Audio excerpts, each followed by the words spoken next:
네. 그럼 유리님 혹시 자기소개와 함께 강의 진행해 주실 수 있으실까요? 그러면 강의 시간이 어떻게 되는지도 알 수 있을까요? 우리 서로 네. 이게 저는 녹색당 서울시당 공동운영위원장 김유리입니다. 오늘 이야기 드리고 서로 좀 소회 나눠주시면 제가 전문 강연자 소리가 잘 안 들리나요? 잘 들립니다. 저한테 안 들린다고 누가 DM을 보내셨는데 네, 네. 네, 녹색당 서울시당 공동운영위원장입니다. 오늘 제가 준비한 내용은 소유 중심의 세계관에서 관계로 나아가야 한다는 어떤 당위뿐만이 아니라 기존에 우리가 알고 있던 개념에 대해서 좀 역사적인 어, 자료들을 살펴보면서 어떤 오독과 어떤 사실은 그게 만들어진 발명된 개념이었고 그게 사실과는 좀 거리가 있었다는 점을 파악하면서 사실은 우리가 소유 중심의 세상을 살고 있지만 우리는 관계 속에서 살아가고 있는 것이 더 사실이기 때문에 우리가 그 소유에서 관계로 나아가는 그 방향성이 오히려 굉장히 막 의무적이고 당일하기보다는 그것이 우리의 삶을 잘 보여주는 거다. 이런 이야기를 좀 드리려고 하고요. 제가 전문 강연자가 아니다 보니 이제 이야기 드린 거에서 질문을 저한테 주시면 제가 막 다 답을 할 수 있는 상황은 아닐 것 같고 좀 저에게 소회 나눠주시고 그런 식으로 이 이야기 들어주시면 감사하겠습니다. 네. 문장 하나를 가지고 와봤습니다. 고민을 가지고 있다. 이런 표현, 이 문장을 들었을 때 어색하지 않게 느낄 분들이 더 많을 것 같아요. 근데 저는 이제 소유에서 관계로라고 하는 그 방향성을 좀 지향하는 사람으로서 이 문장에 대해서 좀 다르게 보려고 합니다. 그리고 좀 생각할 지점이 있다. 이렇게 여기고 이 문장을 가지고 와봤습니다. 네, 가지고 왔습니다. 고민을 가지고 있다. 영어로 표현하면 I have a problem.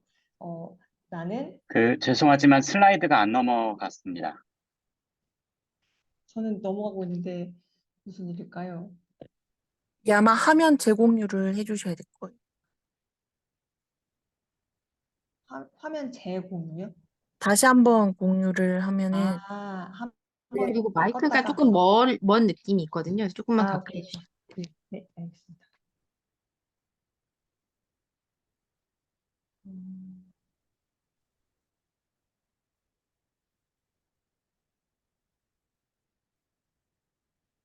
기술은 늘 저희 마음대로 되지 않죠. 약간의 시간이 소요됩니다.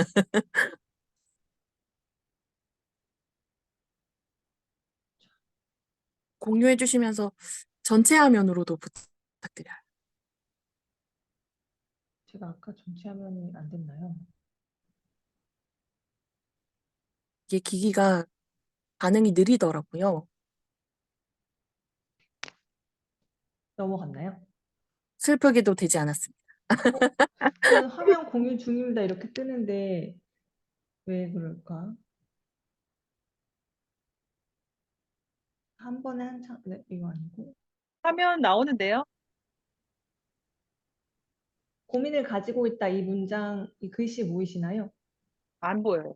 아니, 소유에서 관계로로. 만 되어 있어요. 왜 그렇지? 혹시 아시는 분? 이제 이제는 넘어갔어요. 발표자 도구를 사용해서 그런가? 잠깐만요.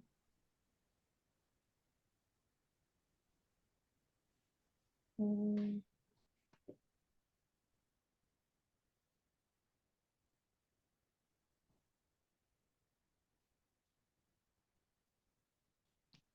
지금 넘어갔나요? 음, 넘어가지 않긴 하는데,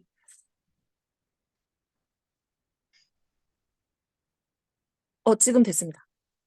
됐다고요? 네, 지금 어, 고민을 가지고 있다 한 페이지.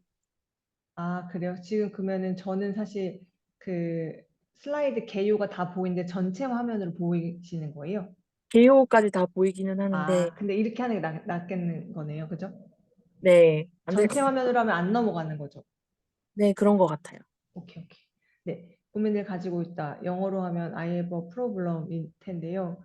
어, 이 대상, 이 문제를 I have 소유하고 있다. 이런 문장이죠. 우리는 고민을 소유하고 있는 거죠. 이 문장 자체를 조금 다 뜯어보자면. 그래서 이 고민을 소유하고 있다라고 하는 이 문장을 좀 다르게 표현해 보겠습니다. 보이시나? 고민한다. 고민을 하는 거죠. 행위 중심으로. 그러니까 그 소유물, 어떤 대상을 소유하는 게 아니라 행위로 표현해 보는 면 어떤 게 더 자연스럽게 느껴지실지 모르겠습니다. 또 다른 문장을 가지고 와봤습니다. 생각이 많다. 이런 표현도 많이 쓰죠. 영어로 하면 많은 생각을 소유하고 있다. I have a lot of thoughts. 저는 이 생각이라고 하는 대상을, 소유물을 나라는 존재가 소유하는 식으로 표현하기보다 관계, 그리고 행위 중심으로 표현할 수 있다고 생각을 합니다. 많은 생각을 한다. 그냥 행위로 표현을 하는 거죠. 네. 그래서 나와 이게 막 혹시 제가 막 텔레그램 뜨는 것도 보이는 건가? 네, 나랑 생각, 나랑 고민이 분리되어 있고 나라는 존재가, 혹시 죄송한데 제가 이거 텔레그램 이렇게 하는 것도 보이나요? 화면에? 아니요. 아, 네, 다행이다. 네, 그래서 나라는 주체가 생각이라고 하는 대상과 분리되어서 그 대상을 소유할 수 있다라고 하는 이 인식이 굉장히 뿌리 깊게 박혀 있다. 이 지점에서 좀 이야기를 시작하고 싶습니다. 분리를 통해서 그 다음 단계로 소유를 하는 개념으로, 관점으로 나아가는 것이죠.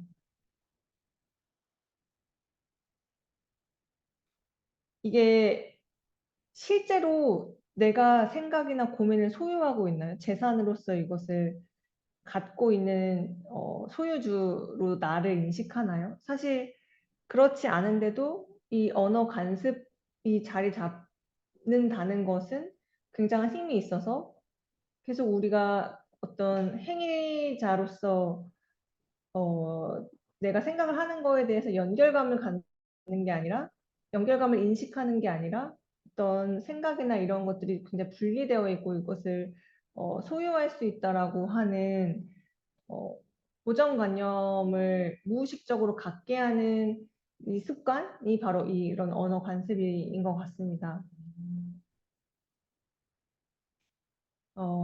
나와 분리된 대상을 절대적으로 소유할 수 있다라고 하는 이 소유 중심의 사회 속에서 우리는 어쩌면 나 자신, 내 안에서 일어나는 어떤 상황들, 일들도 다 소유물로 여기고 나를 되게 소유주로서 정의할 때 그것이 편안한 상황이 우리의 현실이다. 하지만 실제로 정말 우리가 어떻게 나 자신 안에서 벌어지는 일과 그리고 내가 세상과 만나는 어, 상황을 보면 사실은 어떤 분리되어 있는 대상이나 사람이나 상황이 있는 것이 아니라 사실 연결되어 있고 끊임없이 뭐 소유하고 소유주가 있고 소유물이 있고 이렇게 되는 것이 아니라 끊임없이 관계 맺기를 통해서, 연결을 통해서 세상이 진행이 되고 있고 나아가고 있는 것이 더 오히려 실제에 가까운데, 우리는 그런 인식과 멀어져 있고 언어 관습도 여기에서도 멀어져 있다.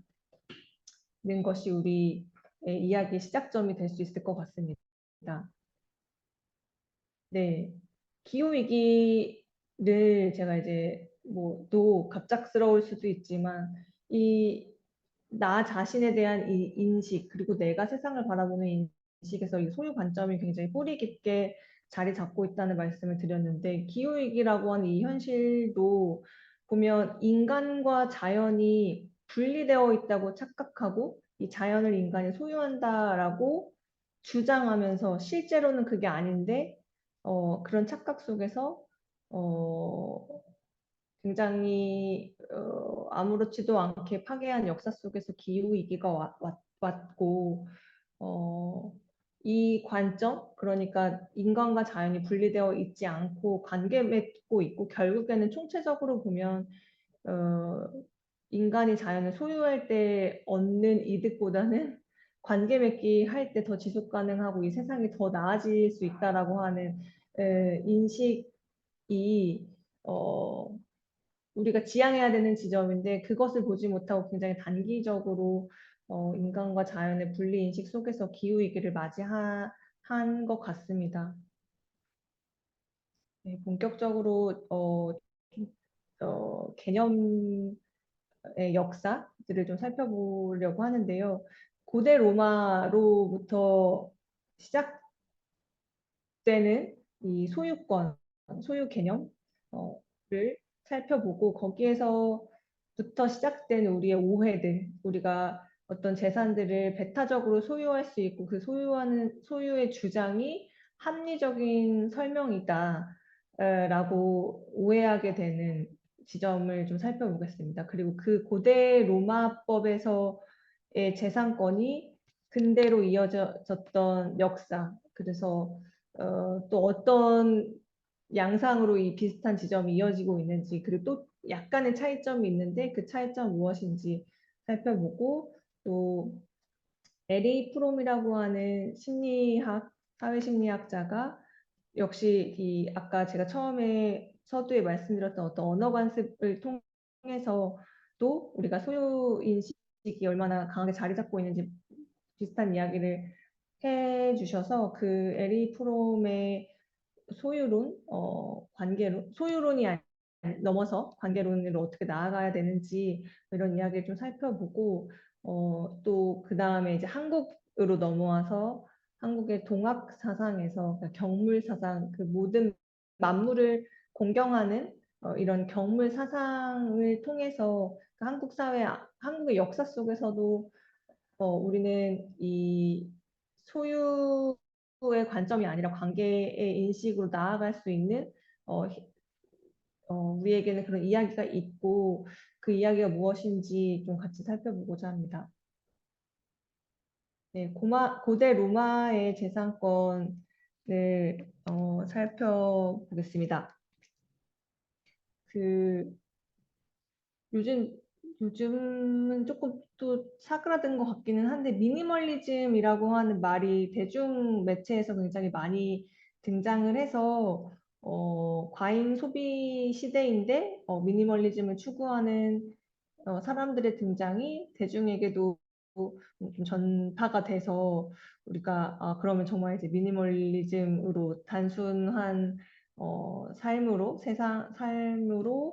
생존의 방식으로 나아갈 수 있는가 이런 기대도 있었지만 그게 좋은 점들이 있지만 분명히 하지만 여전히 소비 과잉의 시대이고 그것이 더 사실은 미니멀리즘보다는 더 많이 익숙합니다. 뭐 연예인들이 많이 나오는 TV 방송 속에서 굉장히 많이 쌓인 택배 상자나 뭐 배달 음식 이런 것들이 그냥 아무렇지도 않게 다루어지고 그것이 나의 일상과도 너무 비슷해서 편안하게 느껴지는 그냥 연결되어 있다고 느껴지는 경우들이 더 많기 때문에 사실은 소유 과잉의 시대, 소비 과잉의 시대가 우리의 현실이다라고 하는 설명이 조금 더 적합한 것 같습니다. 하지만 여기에서 중요한 지점은 이런 소비 과잉의 시대 그리고 소유에 익숙한 것을 비판한다고 해서 그 과잉 소비가 그냥 멈춰지는 것은 아닙니다. 그리고 거기에서 벗어날 수 있는 것도 아닙니다. 그래서 저는 이 재산권 개념이 우리에게 굉장히 익숙하지만 이 재산권 개념이 어떻게 혼선을 이렇게 포장하고 우리에게 뭔가 합리적인 법률로 자리 잡게 되었는지 거기에서 오류를 찾아낼 때 이게 이 개념이 좀 틀렸구나. 그러니까 당해가 아니라 그 개념 자체의 오류 속에서 우리가 다른 관점을 새롭게 열어갈 수 있지 않을까 합니다. 네, 절대적 재산권, 그러니까 배타적 재산권은 불평등한 권력 관계와 연결되어 있습니다. 재산권을 주장하는 것이 불평등과 무슨 관계야? 라고 질문을 받기도 하고 그런 비판들을 많이 하기도 합니다. 내가 내 돈 가지고 하는데 뭐 이런 말들이 익숙한데 사실은 절대적 재산권의 등장 고대 로마에서 시작된 절대적 재산권에 보자면 사실은 이 재산권이 평등한 관계 속에서 평등한 위계 속에서 만들어진 개념이 아니고 법률이 아니고 굉장히 불평등한 권력 관계 속에서 탄생한 개념이다라는 거를 잠시 후에 다루도록 하겠습니다. 그리고 여기에서 또 짚고 넘어가고 싶은 개념은 자유라고 하는 개념입니다. 자유는 우리 다 알고 있는데 자꾸 이렇게 놓치게 되는 지점은 자유와 의무는 한 쌍이라는 것입니다. 내가 자유로울 수 있다는 것은 상대가 나의 자유를 보장해주는 그런 의무를 이행해주기 때문에 가능한 것입니다. 자유는 그렇기 때문에 의무가 없이는 성립될 수조차 없습니다. 왜냐면 모두가 다 자기 자유만 주장하면 누군가의 자유는 분명히 훼손될 수 있기 때문입니다. 그래서 의무와 자유는 한 쌍이다. 이처럼 어떤 하나의 개념은 우리가 자유로워야 한다, 자유가 좋다, 뭐 이런 말을 하는 와중에도 사실은 말하고 있지는 않지만 이 밑바탕에 깔려있는 이 의무의 작동이 을 생각해 보면 사실 우리는 하나를 말하고 있지만 이 하나와 연결된 또 다른 연결된 개념들 속에서 이 세상이 굴러갈 수 있는 것이고 그런 것을 생각해 볼 때에도 어떤 대상과의 분리가 아니라 이 연결망을 이해하는 것이 이 세상을 이해하고 이 세상이 무리 없이 편안하게 진행될 수 있는 중요한 인식이다. 이런 말씀을 드리고 싶습니다. 여기에서 제가 이번 강연에서 사물이라는 개념을 사용할 텐데 이 사물 개념의 정의를 공유를 하고 가야 서로 오해가 없고 하나의 정의를 맞출 수 있을 것 같습니다. 사물 개념 이전에 사람과 물건은 구분하겠습니다. 그러나 사람과 물건 모두 사물입니다. 제가 말하는 이 강연 안에서는 그리고 사물의 사전 정의를 보더라도 이 설명이 어느 정도 합리적이라는 걸 알 수 있을 겁니다. 물질 세계에 있는 모든 구체적이며 개별적인 존재를 통틀어 이르는 말, 바로 사물의 사전적 정의입니다. 그래서 사람 역시 사물 안에 포함될 수 있다. 하지만 사람을 칭할 때는 물건과 구분되어 말하는 경우들이 있을 거고 또 물건이라고 이제 표현을 사용할 때 사람과 구분되는 사물로서 제가 물건을 지칭하고자 할 수 있습니다. 네, 이 고대 로마의 재산권의 오류를 살펴봤던 인류학자 데이비드 그레이버가 있습니다. 이 인류학자는 고대 로마법에서부터 이 재산 개념에 혼란이 있었다라고 하는 또 다른 학자의 이야기를 다루면서 이게 어떤 스토리가 있는지를 이렇게 쓴 책이 부채에 관한 책이 있는데 데이비드 그레이버를 찾아보시면 그 책은 포털에 쉽게 뜨니까 고대 로마 재산권의 혼란을 살펴보기에 앞서서 또 권리라고 하는 개념을 함께 살펴보도록 하겠습니다. 권리라고 하는 건 사람과 사람 사이의 합의를 전제합니다. 합의를 의미합니다. 그 권리라는 것이 뭐 갑자기 하늘에서 뚝 떨어지는 것이 아니라 어떤 사람이 상대의 그 권리가 있음을 그렇게 그러하다, 그럴만하다라고 한 이 권리를 인정할 때, 그러니까 그것을 합의로 볼 때 권리는 인정되고 존재할 수 있는 것입니다. 그런데 절대적 재산권을 영어로 보면 이제 재산권, 권리인데 right라고 되어 있는데 그러면 절대적 재산권은 사람과 사람 사이의 합의가 전제되어야 합니다. 하지만 재산권은 사람과 사람 사이의 합의를 통해서 만들어진 개념이나 법적 권리가 아닙니다. 그걸 이제 살펴보겠습니다. 실제로 재산권은 사람과 물건 사이에서의 권리 발생을 전제로 그것을 시작으로 이 법적 개념이 발명이 됐는데요.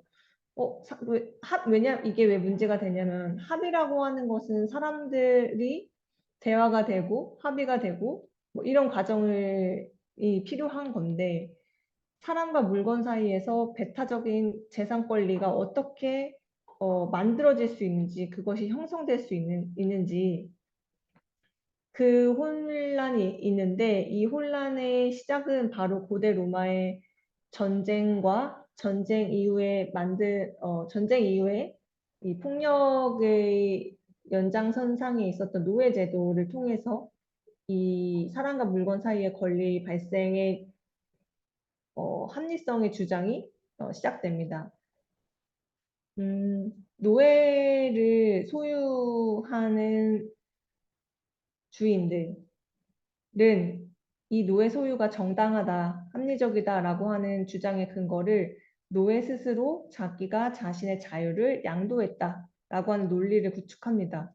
노예 스스로 나는 자유를 이 주인에게 잠시 양도했어라고 한다면 서로 간의 계약이 발생하고 그렇다면 그것은 문제가 없다.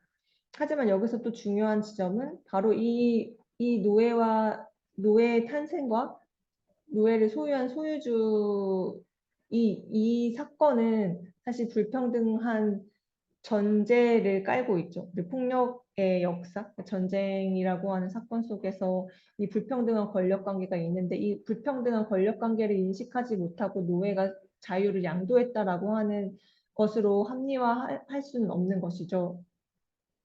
그래서 이 절대적 재산권이 노예에서 시작됐다라고 하는 말을 조금 더 풀어보면 노예는 사람이자 물건이었습니다. 그래서 사람과 물건 사이에 어떻게 도대체 권리가 발생할 수 있는가? 노예는 물건이자 사람이었기 때문에 노예 자신이 자신의 자유를 양도하는 동의를 밝혔고, 그치만 이 노예라는 존재는 물건이기도 했던 거죠. 그래서 이 노예에서 시작돼서 다른 어떤 물건들로 확대돼서 이 재산권 개념이 확대되었다. 이게 고대 로마 재산권의 그 그러니까 역사적 설명이고 어디에서 혼란이 생겼냐 하면 바로 노예 소유의 합리화해서에서 바로 이 재산권 개념의 혼선이 시작됐다라는 게 데이비드 그레이버의 설명입니다. 재산권이 다시 한번 보면 재산권이 권리라고 하지만 이것은 사실 폭력과 지배 권력을 통해서 만들어진, 발명된, 그리고 주장된 개념일 뿐입니다.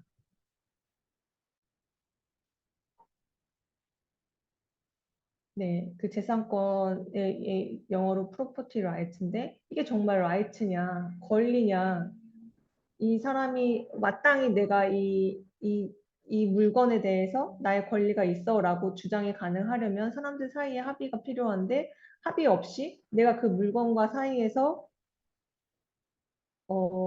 절대적이고 배타적인 권리가 있다? 이게 말이 되는가?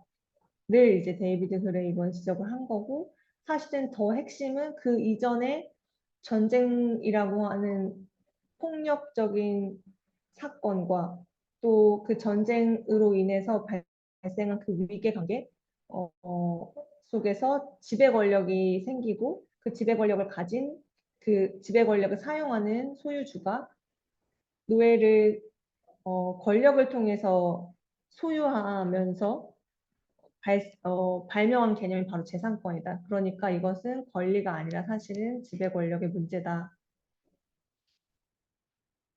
라는 것입니다. 그리고 이런 데이비드 그레이버의 설명이 좀 더 합리적이다라고 하는 여러 근거들이 있는데 로마법에서 재산을 뜻하는 단어가 도미니움이었습니다. 그런데 이 재산을 뜻하는 도미니움은 주인이라고 하는 도미누스 이 단어에서 파생된 말입니다. 그러니까 노예 제도와 이 재산권이 무관하지 않고 정말 연결되어 있음을 여기서 확인할 수 있습니다. 그리고 또 처음에 자유라는 개념을 잠깐 언급했는데 고대 로마에서 노예가 아니라는 것은 아니라는 건 자유롭다는 의미였습니다. 그러니까 노예를 소유한 주인은 자유로웠고 노예는 자유롭지 않았던 거죠. 그러니까 노예는 이 자신의 자유를 주인에게 양도하는 거죠. 자유를. 하지만 자유는 언제나 상대의 의무를 요구하고 그런 관계 속에 있는데 여기에서 자유를 양도할 수 있다고 하는 그 개념. 그러면 의무는 어디로 가 있는 거죠? 그러니까 자유와 의무가 한 쌍이라고 하는 이 인식을 굉장히 중요하게 여겨야지만 사실 자유를라는 개념을 온전히 이해할 수 있습니다. 그러니까 의무를 제거한 자유는 곧 지배 논리다. 그러니까 노예를 소유한 주인은 자유롭다고 말씀을 드렸는데, 그러니까 노예는 어떤 의무를 지고 있는가? 주인은 어떤 자유를 누리고 있는가? 어떤 의무를 노예의 자유를 존중하고 지켜주는 그런 의무를 이행하지 않고 있는 거죠. 그것이 가능한 것은 바로 지배 권력의 작동이다. 라고 말씀드릴 수 있습니다. 고대 로마법은 현재 우리 전 세계의 근대 법률에 상당한 영향을 미치고 있는 법률입니다. 네. 그리고 고대 로마법 그리고 또 근대의 재산권 근대의 등장에서 굉장히 중요한 인물인 영국의 로크 그리고 또 영국에서 로크가 주장한 재산권 개념은 고대 로마법을 그대로 부활시킨 개념이기도 하고 또 이 근대에 정리된 이 재산권이 지금까지도 이어져 오는 개념이고 법률이라고 할 수 있습니다. 로크의 주장을 좀 보겠습니다. 고대 로마에서는 노예를 물건화해서 이를 소유할 수 있도록 이 노예를 대상화해서 물건으로 여기고 이것이 소유물이다 이렇게 이제 바라봤는데 근대에서의 약간 차이점은 사람 자체를 물건화하는 게 아니라 사람의 속성을 물건화하는 게 조금 다르다라고 말씀을 드릴 수 있습니다. 사람 자체가 아니라 그 안에서 이제 분리를 더 세분화하는 거죠. 그래서 사람과 손이 분리되어 있고 사람은 이 손을 소유한 소유주다. 그리고 손은 소유물이다. 이런 분리 개념이 그 근대 영국에서 더 본격화됩니다. 그래서 아까도 말씀드렸던 게 그 재산권이 성립되는 것은 이 사람이 이 물건과의 사이에서 배타적 권리를 주장하게 되는 거로 이제 그 합리화가 되는데 여기에서 이 사람과 손의 분리가 왜 중요하냐면 이 로크에게는 왜 중요하냐면 이 자연물이 있고 뭐 사과나무가 있고 사과가 열려 있고 그러면 이 사람이 분리된 손을 자연물에 투여를 합니다. 그래서 노동을 하면 이것이 결합돼서 결합할 수 있다고 보고 내 손이 이 사과와 결부가 되고 결합이 되면 그 내 손이 닿았기 때문에 이 손은 내 소유였고 이것이 나의 배타적인 재산권이 된다라고 하는 게 로크의 설명이었습니다. 그 로크가 이런 재산권 개념을 발명하고 사실 많은 비판이 있었고 로크 이후에 많은 현대 이론가들도 많은 비판을 해오기도 했는데 그 당시에도 많은 비판을 받았을 때 로크는 그 비판이 부당하다고 여겼습니다. 부의 불평등을 야기한다. 이 로크의 개념이 배타적 재산권 개념이 부의 불평등을 야기하는 게 아니냐라고 하는 비판들이 있었지만 로크는 이 부의 불평등과 이 절대적 재산권은 전혀 관계가 없다. 부의 불평등의 문제는 그 문제대로 따로 존재하고 있는 거고 이 절대적 재산권은 이 재산권 주장에 있어서 필요한 논리이다. 이것이 로크의 생각이었습니다.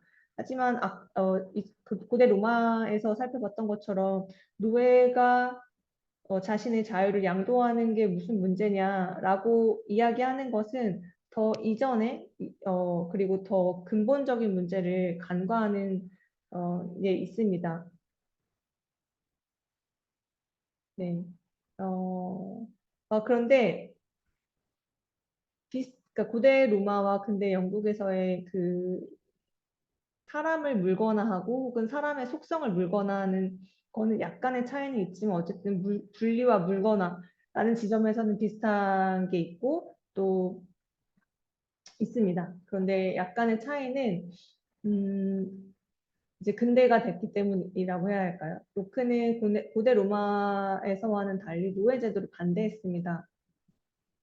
이제 그 로크가 쓴 책에서 보면 poor man not having the power of his own life 이렇게 이 문장이 나오는데 제가 그냥 이 당시에 이제 man이라고 하는 게 사람을 의미했지만 사실은 이 당시에 여성은 사람이 아니었기 때문에 일부러 그냥 이렇게 남자 사람은이라고 번역을 해봤는데요. 남자 사람은 자신의 생명 권력을 가지고 있지 않다. 왜냐면 신이 주신 거기 때문에 그렇기 때문에 자기가 생명 권력의 주인이 아닌 이상 이 생명 권력을 인간인 타인에게 양도할 수 없다. 그렇기 때문에 노예 제도는 성립 불가능하다라고 하는 게 로크의 설명이었습니다. 뭐 이렇게 읽어보면 로크는 권리와 권력을 구분해서 자기의 생명 권력이 인간에 있지 않고 신에게 있기 때문에 타인에게 자신의 생명 권력을 양도할 수도 없고 양도하겠다는 합의 주체가 될 수 없다. 그래서 노예제는 성립되지 않는다까지는 나아갔지만 그의 재산권 개념은 고대 로마법에서의 불평등의 문제, 지배 권력을 또다시 부활시키는 개념이 되었습니다. 네, 아까도 말씀드렸던 것처럼 이 소유주, 그러니까 한 사람 안에서도 나와 손이 분리되어 있다라고 하는 인식, 그리고 이 분리를 통해서 소유 대상과 소유주, 이 또 이제 지배 개념이 생기고,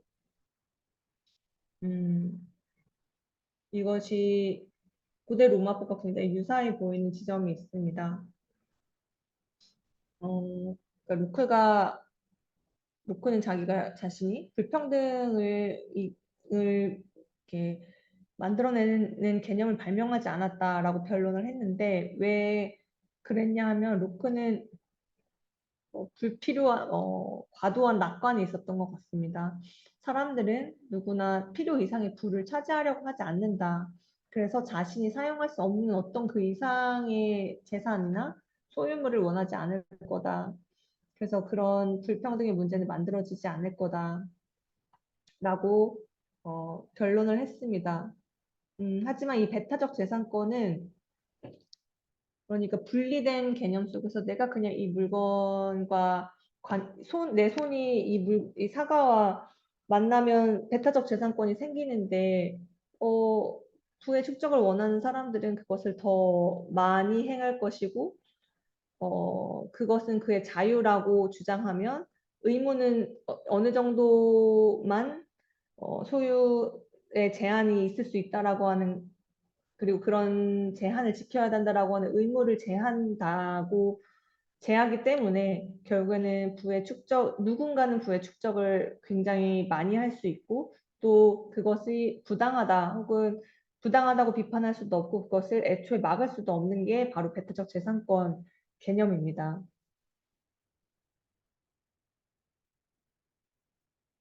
고대 로마에서 영국 근대로 넘어왔고, 이제는 아예 논점을 좀 다르게 가져가 보려고 하는데요. 사회 심리학자 에리 프롬이 소유냐 존재냐 1976년도에 쓴 책에서 사람 속성의 물거나, 이거는 사람 속성의 물거나는 물론 이제 에리 프롬의 언어는 아니었지만 이 부분을 문제적이다라고 다룬 부분이 있습니다. 자아, 그리고 한 사람을 보았을 때 이름, 그러니까 제가 처음에 뭐 고민을 가지고 있다, 자신의 어떤 무형의 어떤 활동, 또 소유물로 여기는 문제를 제가 지적을 했었는데, 에리 프롬은 이런 모든 관계를 소유로, 소유권의 주장으로 바라보고 만들고 하면서 존재의 본질이 교체된다. 그래서 누가 더 많이 소유하느냐에 따라서 더 좋은 존재가 되고, 그것이 마치 본질이 되는 이 현실을 비판했습니다. 그래서 소유적 실존 양식이 만연한 이 상황에서 우리는 좀 더 존재적 실존 양식으로 전환해야 된다라는 주장을 했습니다. 그리고 실제로 책에서 이런 문장이 있습니다. 분리되어 있다는 느낌에서 가장 중요한 대상은 나의 자아이다.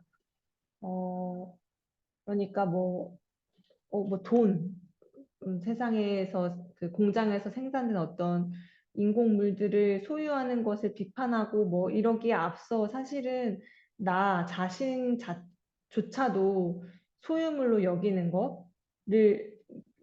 문제, 여기에서부터 이 나 자신에 대한 인식부터 돌아보지 않고 이 세상을 대하는 방식 혹은 어떤 돈을 소유하는 것이 어떠한 건지를 정의 내리고 새롭게 바라보고 낯설게 보는 게 가능한가, 뭐 이런 질문으로 연결되는 문장이라고 생각합니다. 그리고 저는 이 소유라고 하는 문제에 또 그 이전에 중요한 건 이 분리라고 생각합니다. 분리가 되지 않는다라고 하는 인식이 있어야만 소유가 아니라 관계로 나아갈 수 있다. 소유 자체를 비판하기보다는 소유 이전에 사실 분리될 수 있다라고 하는 어떤 착각 속에서 사실은 소유 개념도 등장한 거고, 만약에 관계 중심으로 우리의 인식이 전환이 된다면 소유라고 하는 개념 자체가 효용이 없어질 거다. 저는 이렇게 생각해서, 네. 그래서 에리 프롬이 사실 이 분리되어 있다는 느낌에서 가장 중요한 대상은 나의 자아이다 라고 한 게 아니라 네. 그러니까 에리 프롬이 지적한 것은 소유인데, 저는 그 소유라고 하는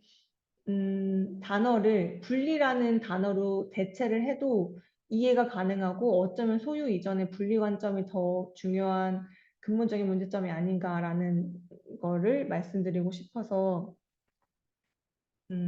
비교해보면 에리 프롬이 책에서 쓴 문장 중에 하나가 우리가 자아를 자기 소유물로 느끼는 문제가 뭐 있다, 뭐 이렇게 문장이 있다면, 제가 소유 이전의 분리를 문제에 삼았는데, 이 소유라는 단어를 분리로 대체를 해도 전혀 자연스럽게 느껴지는데요. 한번 읽어보자면, 우리가 자아를 자기 분리물로 느끼는 문제. 그러니까 자기가 분리되어 있다라고 하는 인식이 소유 이전에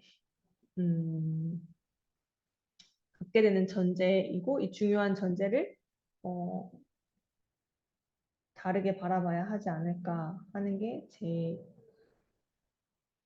주장입니다.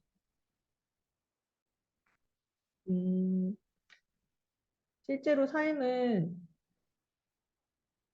뭐 어떤 이렇게 멈춤이나 그리고 어떤 이렇게 소유물, 뭐 어떤 대상으로 있는 것이 아니라 계속 연결되어 있고 과정과 행위인데,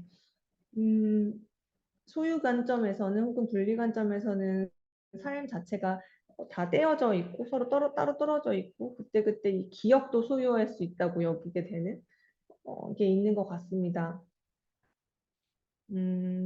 그런데 에리 프롬이 또 중요하게 언급하고 있는 게 그 소유 자체가 모두 다 나쁘다 이렇게 주장하지는 않습니다. 그러니까 무소유로 뭐 살자 이런 주장을 하는 건 전혀 아닙니다. 그래서 현대 사회에서 필요한 혹은 현대 사회에서 개발된 자동차, 텔레비전, 세탁기를 소유하고 그것으로 삶의 편의를 가지고 가는 것, 이 편의를 누리는 것은 어느 정도 기능적으로 필요한 소유다라고 여깁니다. 그러니까 에리 프롬이 지적하는 것은 이 기능적 소유가 아니라 이 과잉 소유하고 이 소유 자체가 그 사람의 실존을 증명하게 된 지점을 비판을 합니다.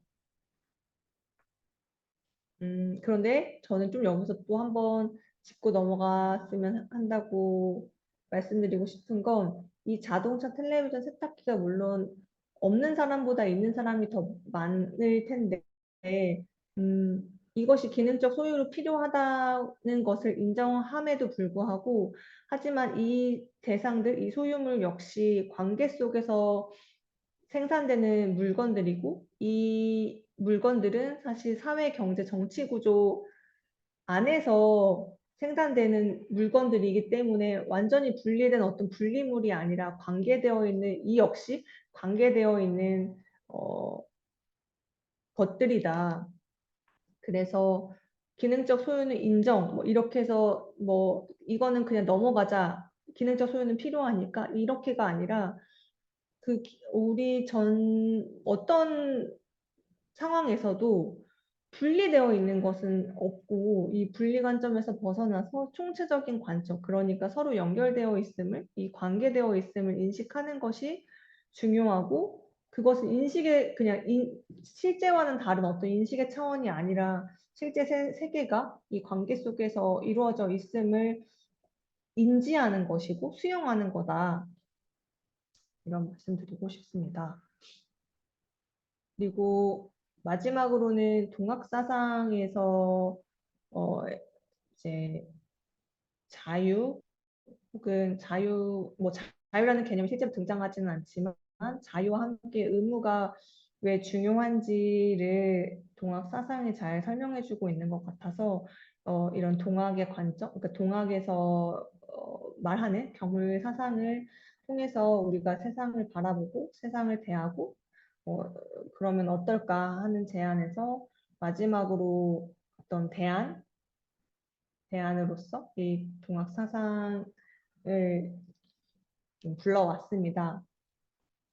한울은 하늘, 신, 뭐 이런 의미이죠. 그래서 동학 사상에서의 하늘을 되게 이렇게 많이 언급을 하는데 저는 이 하늘 개념이